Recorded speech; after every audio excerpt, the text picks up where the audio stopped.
네, 지금 대강절 기간에 우리는 예수님의 족보에 이름을 올렸던 4명의 여인들을 우리가 함께 살펴보고 있죠.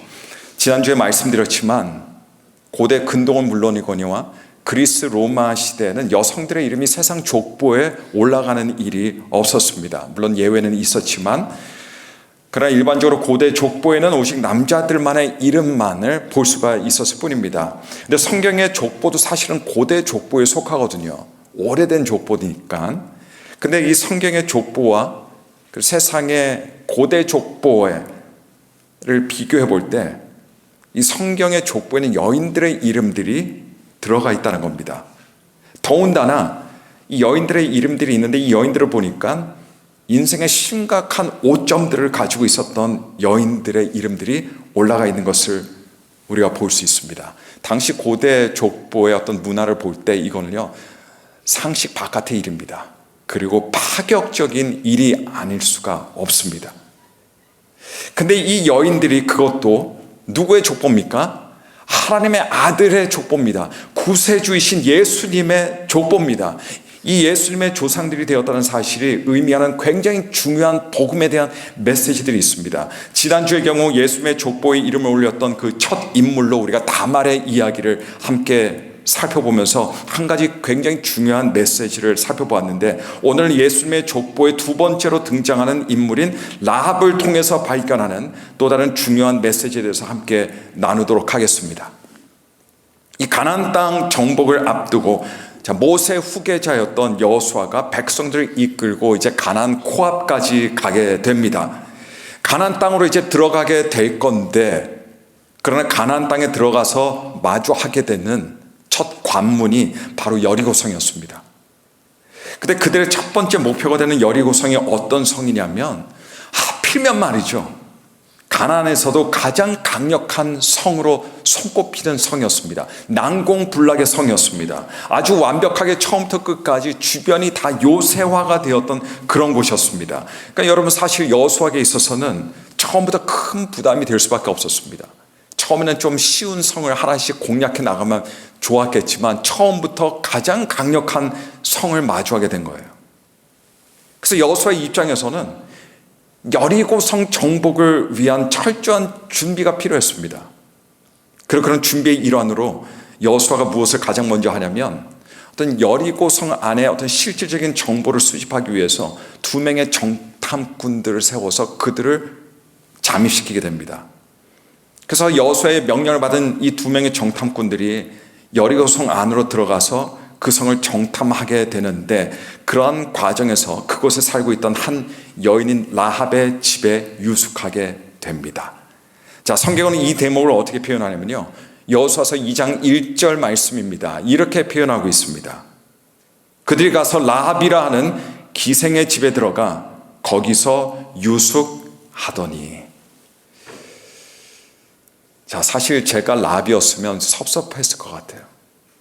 그냥 이름만 밝히면 되는데 굳이 직업까지 밝히고 있어요. 기생이라는 거. 언급을 안 할 수도 있는데, 근데 성경은 거기서 멈추지 않습니다. 그냥 그녀가 기생이었다는 것을 처음부터 확실하게 밝힙니다. 근데 여러분, 여기서 보면 우리 한글 성경이 라합을 기생으로 소개하고 있는 걸 볼 수 있죠. 근데 여러분, 여기 아쉬움이 있습니다. 왜냐하면 기생이라는 말은 우리 지금 사회에서 쓰는 말이 아니에요. 이것은 조선시대 때 단어입니다. 그리고 조선시대 때 기생은 여러분, 당대 여성으로는 굉장히 드물게 전문 양성소에서 어떤 훈련을 받은 사람들이에요. 어떤 훈련이냐면 글을 익히고 그리고 예술을 교육받은 사람들이었습니다. 그러니까 일종의 학교였어요. 학교를 다녔던 사람들입니다. 근데 이런 양성소를 통해서 이 기생이라는 사람들이 왕족이나 고위 관료나 아니면 양반들과 얼마든지 대화가 통할 수 있도록 상당한 수준의 교양과 학식을 갖춘 여성들이 조선시대 기생이었습니다. 물론 기생들도 급이 있었습니다. 낮은 급의 기생의 경우는 성적 착취의 대상들이 되기도 했지만, 그러나 꽤나 높은 급의 기생들은요, 그냥 비단 옷을 입고요, 시와 음악을 논할 수 있었던 조선시대 여성 예술인들이라고 보시면 됩니다. 근데 라합을 보면 라합은 그런 사람이 아니었어요. 라합의 실체는 조선시대 기생보다 훨씬 더 비천하고 훨씬 적나라합니다. 라합의 신분에 대해서 성경에 나와 있는 그대로 설명드리면 이렇습니다. 우선적으로 첫 번째로 볼 때, 원어적인 의미를 볼 때 한글 성경에 번역된 기생이라는 원어는요, 단도직입적으로 몸을 파는 여인입니다. 매춘부라는 이야기예요. 이 단어는 오로지 돈을 위해서 남성들에게 성적인 서비스를 제공하는 창녀를 노골적으로 의미하는 단어입니다. 또 두 번째로 여호수아 말씀을 보시게 되면, 제가 여호수아서 2장 말씀을 읽어드리지 않았는데 집에 가시면 2장 말씀을 꼭 여러분 읽어주시길 바랍니다. 거기 이제 라합의 이야기에 전말이 다 들어가 있습니다. 기록되어 있습니다. 근데 거기 말씀을 보시게 되니까 그녀가 살던 집도 언급을 하는데, 그녀가 살던 집은 다른 곳도 아니고 어디냐? 성벽 위였다라고 이렇게 이야기하고 있어요. 여러분, 선진국에서는 높은 곳의 집들은요, 되게 비싼 집들이에요. 고급 집들입니다. 반면에 빈곤한 나라들에 가면 반대예요. 높은 곳에 사는 사람들은 어떤 사람들이냐? 높은 곳에 사는 사람들이 빈민층들입니다. 가난한 서민들이에요. 여러분, 60년대, 70년대, 80년대까지 우리나라 판자촌이 있었죠. 여러분, 그 판자촌들이 주로 어디에 있었나요? 되게 높은 곳들에 많이 있었어요. 그래서 판자촌을 다른 말로 뭐라고 부르냐면 산동네라고 불렀습니다. 또는 달동네, 달을 더 잘 볼 수 있다고 해서. 여러분, 고대 시대 성벽 같은 곳도 비슷합니다. 성벽이 높은 곳이잖아요. 성벽 위에 집들이 있는데 보면 성벽 바깥을 보고 경치 보고 풍경 보고 좋을 것 같죠? 그러나 그게 아닙니다. 사실 거기가 가장 안 좋은 자리예요. 왜냐하면 전쟁이 나면 가장 먼저 공격받는 곳이 어디예요? 가장 먼저 허물어지는 곳이 어디입니까? 바로 이 성벽 위이기 때문에 그렇습니다. 그래서 부자나 귀족들은요, 재산이 있는 사람들은 성벽 근처에 있는 게 아니라 다들 성벽과 멀리 떨어져 있는 중심가에 모여서 살았습니다. 그래서 성벽 가는 또는 성벽 위는 아주 가난한 하층민이나 사회적으로 소외된 사람들만이 주로 살던 곳이었습니다. 라합의 집이 성벽 위에 있었다는 것은 그녀는 여리고 사회 중심에서 가장 멀리 떨어져 있었던 사람이었다는 이야기예요. 가장 멀리 테두리에서 근근히 살아가는 사회적인 소외자이자 약자였다는 사실을 드러냅니다. 세 번째로, 그녀는 당대 창기였지만요, 그러나 동시에 자기 집을 잘 활용했습니다. 어떻게 활용했냐? 여인숙으로 활용했습니다. 근데 사실 별로 놀랄 일이 아닙니다. 왜냐하면 고대 사회에서 매춘부의 집은 종종 여관의 역할을 했기 때문에 그렇습니다. 물론 정탐꾼들이 여리고 성에 들어와서 다른 곳도 아니고 기생 라합의 집으로 들어갔던 이유는 그들이 무슨 딴짓거리 하기 위해서 들어간 것이 아니었어요. 이건 순전히 전략적인 이유였습니다. 일단 기생의 집은요, 낯선 나그네나 상인들이 드나들어도 의심을 받을 만한 그런 곳이 아니에요. 또 술과 잠자리를 제공하는 곳이 되었기 때문에 성 안에 어떤 사람들의 여론을 수집하거나 어떤 군사대 동향 같은 정보를 얻기에는 굉장히 적합한 곳이었습니다. 또 마지막으로 행여 그들이 발각되어서 도망가야 되는 상황이 펼쳐지면 여러분, 어디가 가장 좋아요? 성벽에서 멀리 떨어진 곳이 아니라 성벽 근처에 있는 곳이 가장 좋은 곳이었어요. 그래서 정탐꾼들이 글로 들어간 겁니다.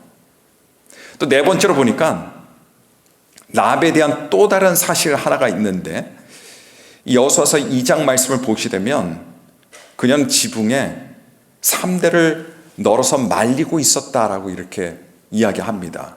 그리고 여리고 성 군사들이 들이닥쳤을 때 이 두 명의 정탐꾼들 어디에 숨겼습니까? 지붕 위에 이 3대 밑에 그냥 꼭꼭 숨겨놓은 거예요. 근데 3대는 뭐냐? 3대는요, 3대 옷의 원재료입니다. 3대 옷의 재료예요. 그래서 라합이라는 인물은 틈틈이 3배 옷도 만드는 사람이었다는 이야기입니다. 그래서 라합이라는 인물에 대해서 제가 요약하자면 이렇게 라합에 대해서 설명할 수 있습니다. 라합은 가난한 사람으로 성벽가에 살던 그런 여인이었고요. 평소에는 술과 몸을 팔면서 자기 집을 여관으로 운영했던 여인이었고, 시간이 나는 때는 삼배를 짜서 옷을 만들어 팔면서 푼돈을 벌어서 그렇게 가족을 부양해야 했던, 한마디로 생계형, 매춘부, 가장이었다는 얘기예요. 생계형, 매춘부, 가장이었습니다. 그런데 여러분, 그 시점에 안 그래도 여리고 관료들은 이스라엘 민족이 여리고성 근처까지 와 있다는 정보를 이미 가지고 있던 터라, 여러분, 준전시 상황이었어요. 비상대기 상태였습니다. 경계 상태였어요. 다들 촉각을 곤두세우고 있던 찰나였습니다. 근데 그때 이스라엘의 스파이들로 보이는 수상한 사람들이 여리고성을 돌아다니고 있다가 라합의 집에 들어갔다라고 하는 이런 정보를 얻게 되죠. 이 여리고 왕은 곧장 군사들을 보냅니다. 그래서 그 2명의 정탐꾼들을 체포하도록 보냈어요. 근데 그렇게 군사들이 들이닥치니까 라합이 그때 기지를 발휘하게 되죠. 재빨리 정탐꾼들을 숨겨줍니다. 그리고 들이닥친 군사들에게는 거짓 정보를 줘요. 그래서 그들을 따돌립니다. 그렇게 2명의 정탐꾼들은 라합 덕분에 위급한 상황을 잡힐 뻔했습니다. 그러나 그 상황을 모면하게 됩니다. 근데 여러분, 라합이 그 이후 정탐꾼들에게 자신이 그들을 숨겨주었던 이유를 알려줘요. 자신이 살던 여리고를 배신하면서까지, 배신자가 되면서까지 2명의 정탐꾼들을 숨겨준 이유가 있었습니다. 라합은 하나님께서 홍해를 가르셨던 그 사건을 듣고 알고 있었어요. 라합은요, 이스라엘 백성이 가나안 땅으로 오는 길에 아모리 왕들을 멸하신 하나님에 대한 이야기도 마찬가지로 듣고 알고 있었습니다. 그런데 라합은 그 일들을 듣기만 한 게 아니에요. 뉴스를 듣듯이 듣기만 한 게 아닙니다. 라합은 그 이야기를 듣고 그런 일들을 행하신 하나님을 라합은 믿었습니다. 그리고 그 하나님을 따르기로 결단했습니다. 여러분, 라합에게는 따르던 신이 없었기 때문에 이참에 신을 한번 섬겨보자고 한 게 아니에요. 라합을 포함한 여리고성 사람들은 다른 가나안 땅에 사는 사람들처럼 가나안 토속 신앙을 가지고 있던 사람들이었습니다. 그 신앙이 아주 뜨거웠어요. 여리고라고 하는 이름 있죠, 여러분? 그 도시. 여리고라고 하는 이름이 달이라고 하는 단어에서 나온 이름입니다. 달. 근데 왜 달이라는 이름으로 자기 성이름을 지었을까요? 왜냐하면 이들이 섬기던 주요 신들 중에 하나가 뭐냐면 달의 신이었어요. 이 달은 밤을 지배합니다.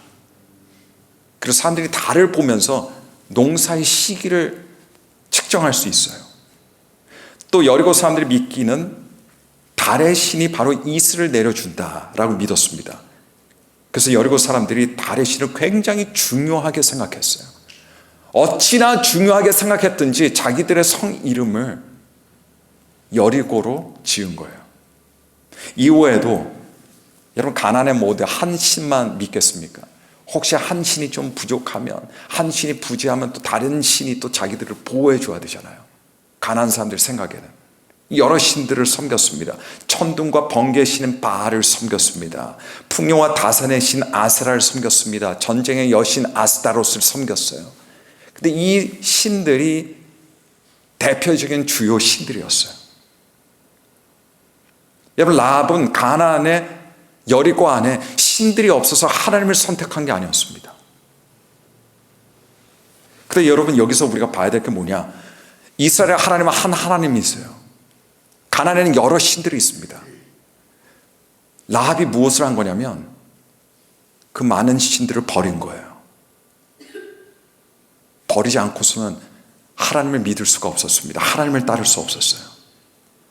그리고 여러분, 지금은 쉽게 버릴 수 있을지 몰라도 나 개종해서 쉽게 이런 말 할 수 있어요. 불교 신자든 다른 종교 사람들이. 고대 근동은 달랐어요. 배신에는 대가가 있습니다. 신들의 존재를 부인한 게 아니기 때문에 내가 섬기던 신들, 내가 버렸으니까 내가 벌받지 않을까 하는 두려움이 민중들 마음속에 있었다는 이야기예요. 라합의 마음에도 그런 마음이 없었을까요? 그러나 그녀는 버렸어요. 이런 바꾼 게 아니에요. 교체한 게 아니라 라합은 자기가 믿던 신들을 버린 겁니다. 그리고 오직 한 분, 이스라엘의 하나님만을 믿고 따르기를 결단한 거예요. 사실 라합만 혼자 하나님에 대한 이야기를 들은 것이 아니었습니다. 여리고성 사람들 모두가 다 들었습니다. 그런데 자기가 섬기던 거짓 신들을 버리고 이스라엘의 하나님을 믿고 따르기로 작정한 사람은 그 많은 사람들 중에, 여리고 있는 성 안에 있는 사람들 중에 단 한 사람이었습니다. 라합 혼자였어요. 여러분, 오늘날 한국이나 미국 사람들 중에 여러분 기독교인이 아니더라도 사람들은 어느 정도 성경의 이야기들을 알아요. 압니다. 노아 방주에 대해서 모르는 사람들이 혹시 있을까요? 미국이나 한국에? 물론 있겠죠. 과연 근데 얼마나 될까요? 이 노아 이야기를 모르는 사람들이. 이스라엘 출애굽할 때 홍해 이야기, 하나님께서 홍해를 가르쳤던 이 이야기 모르는 사람들이 있을까요? 다윗이 골리앗을 쓰러뜨린 이야기 모르는 사람들이 있을까요? 신약으로 넘어와서 볼 때 예수님의 오병이어의 기적 많은 사람들이 알아요. 예수님께서 많은 귀신들을 내쫓으셨고 병자들을 고치셨고 죽은 자들을 일으키셨고 나중에 사람들의 죄를 위해서 십자가에 피 흘려 죽으셨다가 부활하셨다는 거, 이거 모르는 사람들이 얼마나 있을까요? 미국이나 한국에 또는 유럽에.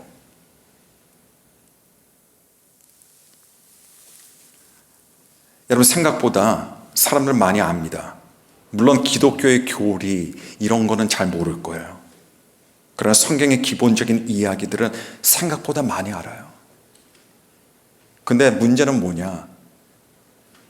여전히 세상 사람들은 예수님을 믿지 않습니다. 여러분, 라합이 들었던 하나님에 대한 이야기는 몇 가지였어요. 우리 성경에 보면 두 가지예요, 두 가지. 물론 두 가지에다가 플러스 몇 가지 더 있었을 거라고 생각합니다. 우리 여호수아서 2장 말씀 보면 라합이 알고 있었던 것이 확실해서 그를 언급한 일들이 두 가지인데, 하나는 하나님께서 홍해를 갈라주신 홍해 기적입니다. 그게 한 가지 일이에요. 두 번째로 뭐냐? 가나안으로 오는 길에 이스라엘 앞길을 막고 있던 두 왕의 그 거대한 군대들을 하나님께서 전멸시키신 일 두 개입니다. 두 개. 라합이 이것들을 목격한 것도 아닙니다. 그저 하나님과 관련해서 이 두 가지 이야기들만을 들었을 뿐인데, 근데 라합이 하나님을 믿었어요. 그리고 하나님을 따르기로 결단했다는 겁니다. 그 라합은 이렇게 자신의 믿는 말을 두 명의 정탐꾼들에게 이렇게 전합니다. 여호수아서 2장 11절, 여호수아서 2장 11절 하반절 말씀 보시면 너희의 하나님 여호와는 위로는 하늘에서도 아래로는 땅에서도 하나님이시니라. 예전 개역성경 보면 상천하지의 하나님이시다라고 번역합니다. 상천하지의 하나님이시다. 라합이 믿은 하나님은요, 라합이 따르기로 결단한 하나님은 저 위인 하늘의 모든 일들도 완벽히 주관하시는 하나님이시고요, 우리가 살아가는 이 땅의 모든 일들, 우리 가운데서 일어나는 모든 일들도 다 주관하시는 하나님이시라는 거예요. 라합이 믿은 게 이겁니다.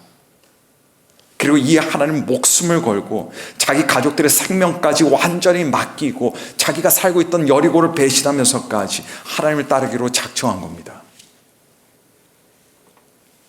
여러분, 라합의 이야기는 우리에게 굉장히 큰 도전을 줘요. 우리가 하나님에 대해서 아는 것들이 라합에 비하면 얼마나 많습니까? 너무 많아요. 비교가 되지 않습니다. 근데 그 많은 지식이 있어도 우리는 여전히 의심해요. 우리는 여전히 예수님을 따르지 못할 때가 많습니다.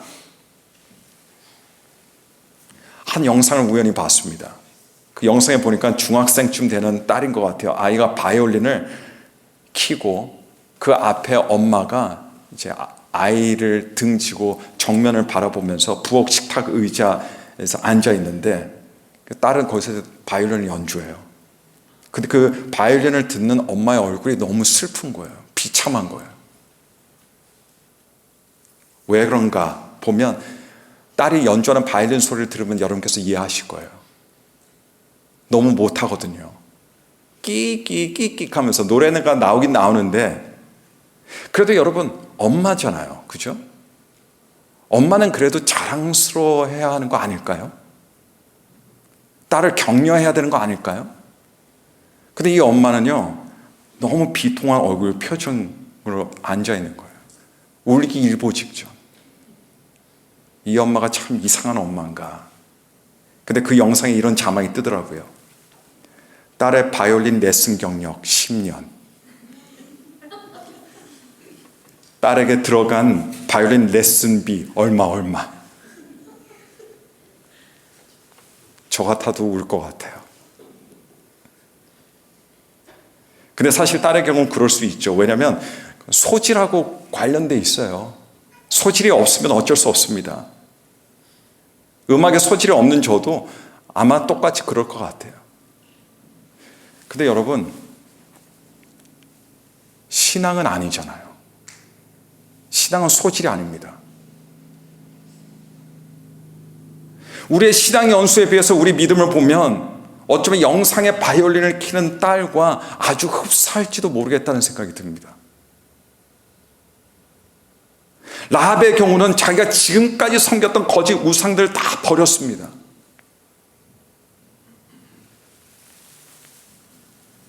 그리고 그렇게 하는데 필요한 하나님에 대한 지식이 많이 필요치 않았어요. 그리고 그녀가 상천하지의 하나님이시다, 하늘의 하나님이시고 땅의 하나님이시다라고 고백할 수 있을 때까지 필요했던 지식 많지 않았어요. 성경 공부할 필요 없었어요.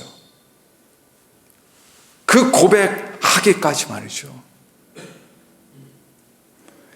마가복음 9장 19절에 예수님께서 사람들을 책망하시는데 이런 구절이 있습니다. 믿음이 없는 세대여, 내가 얼마나 너희와 함께 있으며 도대체 얼마나 너에게 참으리요.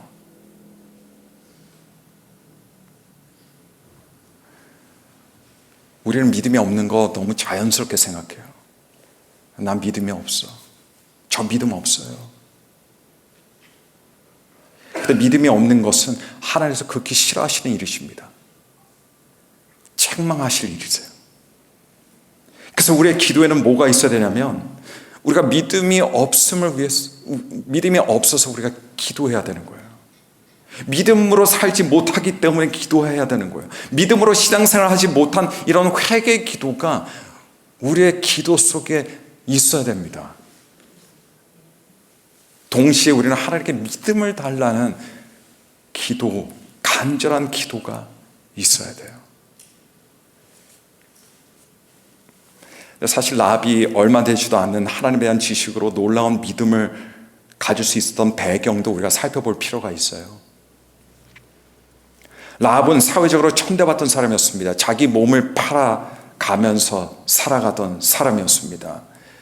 자기 집은 여관이었어요. 자기 자식들은 프라이버시 같은 거 없었어요. 자기 방도 없었을 겁니다. 그것도 모자라서 남는 시간은 옷을 만들어서 팔면서 그 가족들을 부양해야 했던 사람이었습니다. 눈물 없이 그녀의 인생을 아마 볼 수 없을 겁니다. 그런데 라합이 그 어렵고 고달픈 인생을 살면서 여리고에 살면서요, 성벽 위에 살면서 자기 몸을 팔아가면서 깨달은 것이 있어요. 그렇게 여리고 사람들이 섬기던 달의 신이나 바알이나 아세라나 아스타롯을 믿고 섬겼지만 일평생을 그렇게 따르고 섬겼어요.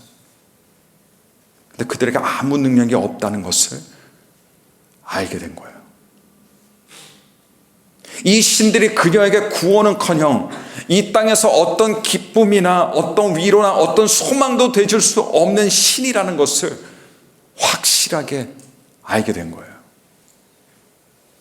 사실 그녀의 삶을 정말 절망스럽게 만들었던 거는 바로 이것 때문이었을 거라고 생각합니다. 신들이 그렇게 많지만 자기를 도와주는 신이 없어요. 자기를 생각해 주는 신이 없어요. 자기의 이름을 불러주는 신이 없습니다. 아무것도 안 해요. 그 신들이 손가락 하나 움직이질 않아요. 근데 그녀가 들어보니까 이스라엘 하나님은 다르다는 거예요. 여리고의 신들은 손가락할 수 없는 존재들이지만, 그런데 반면에 이스라엘 하나님 보니까 이 하나님이 다 하시는 거예요.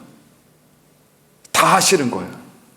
여러분, 이스라엘 민족은 대충 어떤 민족이라는 거 라합 알고 있었겠죠. 애굽의 노예였다는 거 알고 있었겠죠. 자기와 같은 사람들이라고 생각했을 거예요. 다를 게 없었어요. 이런 그들이 뭐 할 수 있었겠습니까? 이들이 무슨 능력이 있었겠어요? 일평생을 몇 세대 거쳐서 노예 생활만 했던 사람들이 뭘 할 수 있겠습니까? 무슨 지식이 있었겠습니까? 그런 사람들은 라합도 마찬가지예요. 그냥 이 세상의 비참한 운명대로 태어나서 그 운명대로 그냥 살아나갈 수밖에 없는 사람들이었습니다. 라합이 보기에 이스라엘 백성은 라합과 똑같은 처지의 사람들이었어요. 그런데 보니까 하나님께서 이들에게 찾아오신 거예요. 이스라엘 백성이 찾아간 게 아니에요. 애굽을 나올 때 보니까 홍해가 갈라졌어요. 누가 가르셨습니까? 이스라엘 백성이 가른 게 아니라 하나님이 가르신 거예요. 이스라엘 백성은 아무것도 안 했습니다. 근데도 그 앞에서 불평하고 투정 부리고 그냥 그 일만 했을 뿐입니다. 이스라엘이 가나안으로 오는 길에 만났던 대적들이 있었습니다. 하나님께서 물리쳐 주셨어요. 하나님이 다 하셨다는 거예요. 하나님이. 라합이 필요했던 하나님은요, 사람들이 만든 아무것도 못하는 우상들이 아니었습니다. 그녀가 필요했던 하나님은 자신이 정말 비참한 인생의 의미가 되어주실 분이 필요했습니다. 라합이 필요했던 하나님은 자신을 구원해 줄 수 있는 하나님이 필요했어요. 비록 자기는 창녀였습니다. 사는 곳도 가장 창피한 곳에 살고 있었어요. 가장 위험한 곳에 살고 있었습니다. 그런데 들어보니까 자기 같은 사람도 이 하나님은 알아주세요. 그리고 알아주시는 것뿐만 아니라 그 사람의 하나님이 되어주신다는 걸 안 거예요. 하늘의 하나님, 땅의 모든 것을 주관하시는 그 하나님이 내 하나님이 되어주신다는 거예요. 내 이름을 알아주신다는 거예요. 내 아픔을 아신다는 얘기예요. 나와 함께 해주신다는 이야기입니다. 나는 능력 없고 아무것도 없고 너무 비참하지만 하나님께서 다 해주십니다. 그러니까 라합이 곧장 지체하지 않았어요. 라합은 알았습니다. 여리고 성에 있던 모든 것들이 비록 그 정도 군사를 갖고 있었다면 그 정도 그만큼 부유했다는 이야기예요. 기술을 발전했다는 이야기입니다. 근데 보니까 여리고 성 안에 있는 모든 것들이 다 가짜였어요. 모든 것들이 다 위조였어요. 모든 것들이 다 사기였습니다. 모든 것들이 다 거짓이었고 결국은 뭐냐? 모든 것들이 다 악이었어요. 라합이 알게 된 게 그거예요. 여러분, 우리들 마찬가지예요. 우리는 세상의 돈, 명예, 사회적 성공 같은 걸 믿고 그런 걸 믿고 있으면 하나님을 따르지 않습니다. 근데 인생의 어느 순간에 가장 축복된 순간이 언제냐면요, 가장 복된 순간은 그 모든 것들이 사실은 우상들이었구나, 이거를 알게 되는 순간이에요.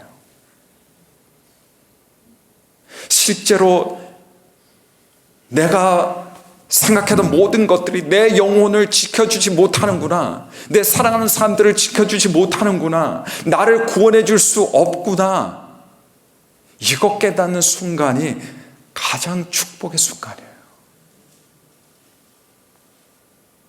그리고 이것을 알게 되고 인정하게 되는 순간, 그 즉시로 예수님을 따르기 시작하는 거예요. 사람들이 계속해서 머뭇머뭇하죠. 내가 얼만큼 따라야 되나, 얼만큼 하나님께 내 인생을 맡겨야 되나. 그래서 옆에서 보면 신앙인인지 아닌지 굉장히 헷갈려요. 경계선에 있기 때문에 그렇죠. 근데 그런 사람들은 십중팔구 똑같습니다. 따르는 게 있기 때문에 그런 거예요. 자기가 믿고 있는 것이 있기 때문에 그런 겁니다. 라합은 여호와 하나님만이 자신을 구원해 주실 하나님이라는 것을 확신했습니다. 그를 주저하지 않았어요. 그래서 정탐꾼들에게 자기를 구해주고 자기 가족들을 살려달라고 요청합니다.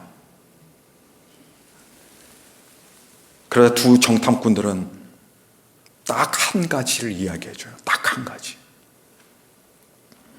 창문에 붉은 줄을 메고 있어라. 그 줄을 창문에다가 꼭 내려놓아라. 그리고 라합의 가족을 다 그 집안에 모으라고 말해줬습니다. 붉은 줄이 묶여있는 그 줄입니다. 정탐꾼들이 탈출한 직후 라합은요, 지체하지 않았어요. 기다리지 않았습니다. 그 즉시 창문에 가서 붉은 긴 줄을 매달았어요. 나중에 하나님께서 여리고 성벽을 무너뜨리고 이스라엘 백성들이 들이닥쳤을 때 그 붉은 줄이 메어있던 라합의 집만이 안전하게 보존되었습니다. 가장 위험했던 곳, 가장 비참했던 곳, 그 곳만이 안전한 곳이 되었습니다. 여러분, 제가 지금 말씀드린 것이 가장 중요한 이야기입니다. 왜 하필 이때 정탐꾼들이 다른 것들도 아니고 굳이 붉은 줄을 달아놓으라고 했을까요? 정탐꾼들은 몰랐겠지만 라합이 매달은 이 붉은 줄이 사실은요, 이스라엘 백성들이 출애굽할 때 문설주에 발랐던 6월절 어린 양의 피와 같은 것이었습니다. 그리고 그것이 장차 오실 예수 그리스도의 십자가 피, 보혈을 상징하는 구원의 표식이었어요. 라합이 구원을 받은 데는 여러분 그녀의 신분이나 직업과는 아무 상관없었습니다. 사회적 위치에 아무 상관없었습니다. 물론 구원받은 이후 그녀의 신분도 직업도 다 바뀌었지만은, 그러나 그것이 바뀌고 나서 구원받은 게 아니에요. 구원받고 나서 바뀐 것들입니다. 근데 그녀가 구원받은 데는 오직 그의 창문 밖에 믿음으로 내려진 붉은 밧줄이 걸려져 있었기 때문이었어요. 우리를 구원해 주는 것은 오직 우리를 위해서 십자가 위에서 흘려주신 예수님의 보혈 하나입니다. 이거 하나예요. 율법적인 행위, 어떤 도덕적인 삶, 고상한 인생, 이런 것들 절대로 아닙니다. 바로 예수님의 대속의 붉은 보혈, 피, 이거 하나입니다. 우리가 교회 다니는 이유가 뭡니까? 예수님의 대속의 보혈 때문에. 우리가 감사하며 주를 위해 사는 이유가 뭡니까? 예수님의 대속의 보혈 때문입니다. 우리가 죽음 이후에 천국에서 영생하는 이유가 뭡니까? 예수님의 대속의 보혈입니다. 이거 하나예요. 그 보혈의 능력이 오로지 예수 그리스도를 믿는 믿음을 통해서 우리의 삶에 임하게 되는 겁니다. 이후 하나님께서는 라합을 통해 후대에 이 땅에 예수님을 보내시게 됩니다. 그게 크리스마스죠. 이것이 무엇을 의미합니까? 2000년 전에 이 땅에 오신 예수님은 혈통이나 신분이나 직업의 벽을 넘어서 오직 예수님의 대속의 보혈의 믿음으로, 라합처럼 믿음으로 반응하는 모든 이방인과 죄인들을 구원하러 오신 분이라는 것을 우리에게 들려주고 있는 겁니다. 그래서 크리스마스는 우리 같은 이방인들, 우리 같은 죄인들이 기뻐하는 날이에요. 기뻐하고 즐거워하는 이유가 뭡니까? 바로 예수 그리스도 한 분입니다. 대강절은 믿음의 절기입니다. 믿음의 절기예요. 믿음으로 하나님을 바라보고 믿음으로 아기로 오셨던 예수님을 내 마음에 받아들이고 그 예수님께 나아가는 절기예요. 우리가 하는 모든 것들이 대강절 기간 동안 4주 동안 하는 모든 것들, 하는 생각, 모든 생각들, 하는 모든 선택들이 라합 같은 것들이 되기를 간절히 바랍니다. 하나님께서 기뻐하시는, 정말 우리의 가슴에 붉은 줄이 매어 있는 예수 그리스도의 보혈에, 대속의 보혈이 있는 그런 마음으로 여러분 이 대강절을 보내시는 저와 여러분들이 되시기를 바랍니다. 마지막으로 히브리서 11장 31절 이 말씀을 읽고 우리가 기도하겠는데 우리 함께 합독하도록 하겠습니다. 히브리서 11장 31절입니다. 시작. 믿음으로 기생 라합은 정탐꾼을 평안히 영접하였으므로 순종하지 아니하는 자와 함께 멸망하지 아니하였도다. 아멘. 우리 함께 기도하겠습니다.